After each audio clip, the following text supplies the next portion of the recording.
Bonjour à tous et bienvenue dans 3 questions sûres.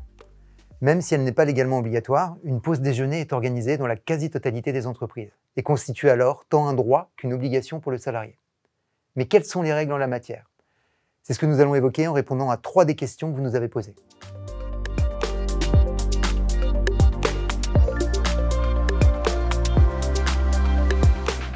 Alors Evelyne, le Code du travail ne prévoit pas de pause déjeuner.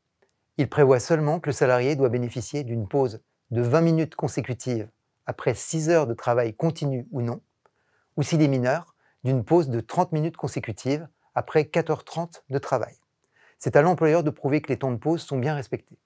Le plus souvent, la pause déjeuner est fixée par la convention collective, un accord collectif, un usage, ou à défaut par l'employeur dans l'horaire collectif affiché. Et généralement, sa durée excède les 20 minutes légales. Par exemple, dans les entreprises pratiquant la journée continue, il est d'usage que la pause déjeuner varie de 30 minutes à 1 heure, la médecine du travail conseillant de ne pas descendre en dessous de 45 minutes.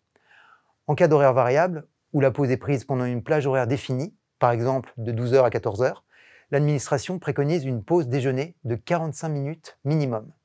Mais sauf usage ou disposition conventionnelle prévoyant une pause distincte, telle qu'une pause café, les 20 ou 30 minutes de pause légale sont incluses dans la pause déjeuner. Concluons en rappelant que la pause déjeuner n'est pas du temps de travail et n'est donc pas rémunérée, même si le salarié est astreint par l'employeur de prendre sa pause dans l'établissement, à moins qu'il ne soit obligé, par exemple, de prendre ses repas sur place pour répondre à des sollicitations et qu'il ne dispose donc d'aucune liberté.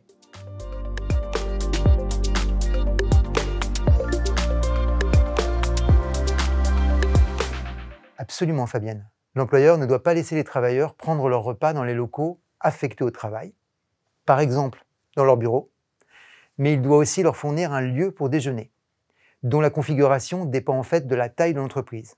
S'il y a moins de 50 salariés, c'est un emplacement permettant de se restaurer dans de bonnes conditions de santé et de sécurité qui doit être prévu selon le Code du travail. Mais à partir de 50 salariés, c'est un local de restauration qui doit être fourni, après avis du comité social et économique.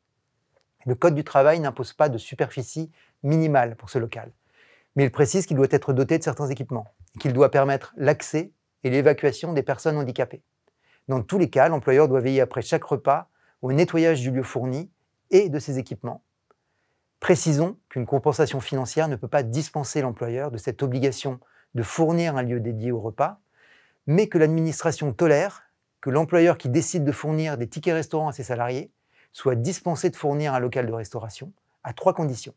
S'il a des difficultés matérielles pour le mettre en place, s'il a l'accord de tous les salariés et s'il existe à proximité un ou plusieurs restaurants acceptant les titres restaurants. Soulignons toutefois que cette tolérance administrative a une portée limitée. En effet, pour les juges, l'octroi de titres restaurants ne dispense pas l'employeur de son obligation de fournir un local de restauration.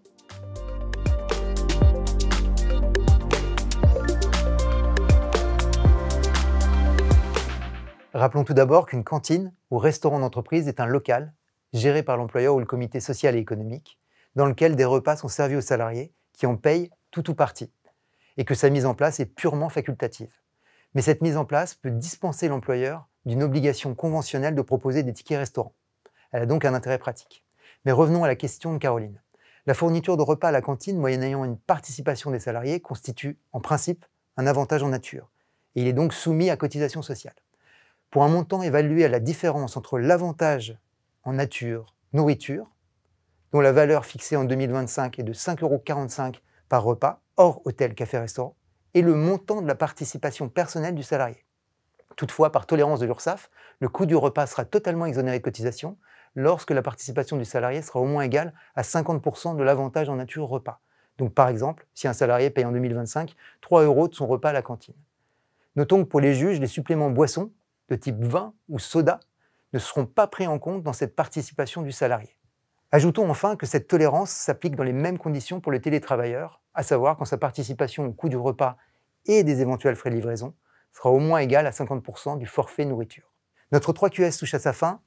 Si vous avez d'autres questions sur la pause déjeuner, vous pouvez vous reporter au RF Social 255 d'octobre 2024, au mensuel RF 1156 et RF 1165, ainsi qu'au dictionnaire social et au dictionnaire paye. N'hésitez pas à partager vos commentaires et à vous abonner pour ne manquer aucune de nos prochaines vidéos. À bientôt pour un nouveau 3QS.